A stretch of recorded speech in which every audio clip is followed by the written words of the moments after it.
Oh, howdy all, grab yourself a drink, it's time for some Path of Exile discussion. A couple of days ago, I reported the news that the Timeless Jewels code had been cracked, and all of the information as to how Timeless Jewels work had been decompiled. Link down below to the video that discusses that.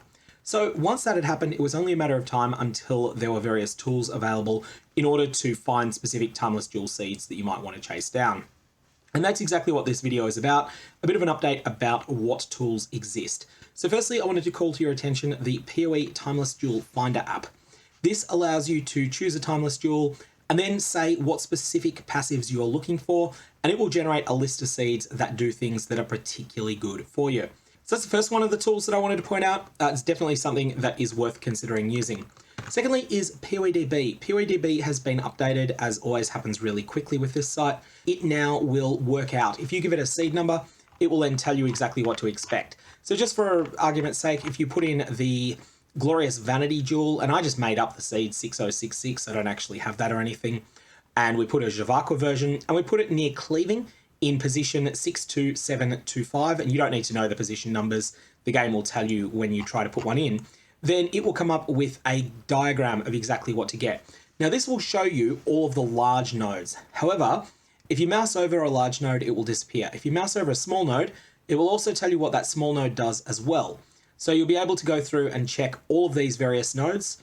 And once you find a particularly juicy node, so let's say that you really cared about increased cold damage leads to life, you thought this was fantastic for your build, then you might say, all right, what's connected to that? Increased spell damage? Yeah, I can use that. Chance to block attack damage is only 1%, not so interested. Increased cold damage? Yeah, that's good. Increased attack speed? No, that's a waste. And then you can assess whether this entire arm is worth your while, and especially without having to source the jewel itself. I actually recommend using these in conjunction with each other. If you find out that it looks like a particular seed is really good for your build, then you can go and have a look at it in POEDB before you actually trade for it. And then at that point you can say, hey, yeah, this thing is awesome, or yeah, actually, no, that's a whole bunch of directions that I don't want to go on the passive tree. And as a result, you can then give it a miss and look perhaps for one of the other numbers that was found in the Timeless Jewel Finder app.